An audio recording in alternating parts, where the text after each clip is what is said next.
So I was at a networking event this morning for people involved in real estate, and a lot of realtors there, a lot of mortgage people there, a lot of investors there, and a realtor was doing a presentation, and she was speaking about how at the moment all around the country, because the real estate market is seeing signs of trouble, tens of thousands of realtors are quitting their jobs because they're just struggling to make a living. It's hard for them to make good money at the moment while not many people are buying homes. But if you're a realtor and you love working in the real estate industry and you don't want to leave it, there is another career in the real estate industry that's booming right now, and you can do it either as a side gig or a full-time gig and earn a lot of money doing it. So what I'm referring to is brokering loans for investment real estate. So people that fix and flip homes, fix and rent homes, buy rental properties, both long-term and short-term, like people that own Airbnb properties, all that kind of stuff.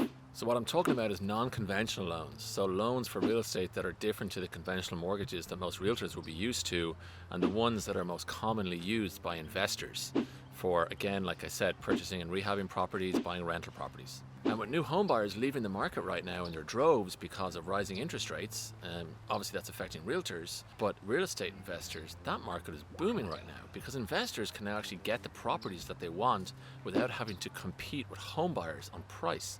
So a year or two ago, a lot of investors were getting blown out of the market because home buyers were coming in offering 10%, 20%, 30% over asking. If you're a real estate investor, it's all about the numbers, so you're not going to pay above what the property is worth. But now that's just not happening anymore, so investors can pick up properties at the value that they want to pick them up at. I've been a loan broker in this space for a long time now, and I've never been busier than I am at the moment, even though we have the highest interest rates that we've had for decades. There's also little to no barrier to entry for people that want to broker loans in the US in investment real estate. So unlike conventional mortgages, if you want to broker or lend conventional mortgages, there's federal rules and guidelines that govern that. The NMLS, you have to have a license.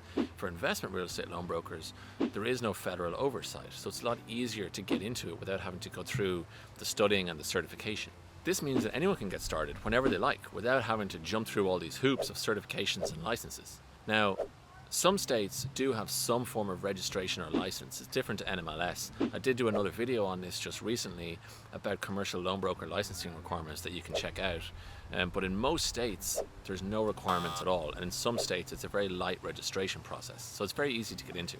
Now, of course, if you want to broker loans, you obviously need to know what you're doing. So, you need to have the product knowledge and the tools and the resources and obviously the lender connections so you can actually get these loans closed for your clients. So I'm not saying it's easy, it's hard work, but as a realtor, if your income has dried up recently because the market has crashed, investment real estate loan brokers, they've been doing really well.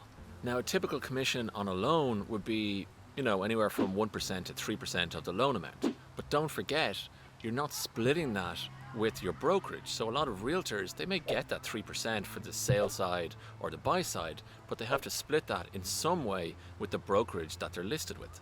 And even more importantly than that, real estate investors, unlike home buyers, they don't stop at one property. The vast majority of real estate investors do multiple properties. So that 1% to 2% of the loan amount, you can make that on multiple loans per year for each investor that you work with. As opposed to with home buyers, you represent them as a realtor, you'll make your commission, but you'll probably only make it every 10 years, 15 years, 20 years, as often as they buy a new home. So now you can see how this can be a very lucrative business that you can do while still staying in the real estate industry that you know and love. It's tough out there at the moment for realtors. Obviously, given what I do for a living, I know a lot of realtors and I talk to them every day and I see them every day and I listen to them every day, and I know a lot of them are struggling at the moment with the way the market is.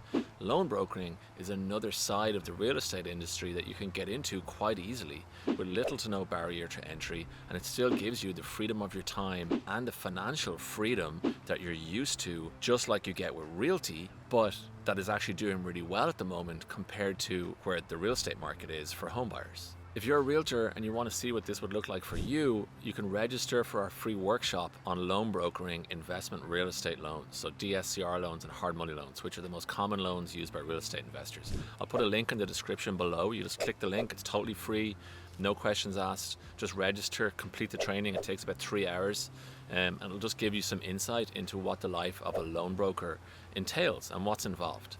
And if you like this video, I post content every week on loan brokering and DSCR loans and hard money loans. So give the video a like, subscribe to the channel, and I'll see you next time.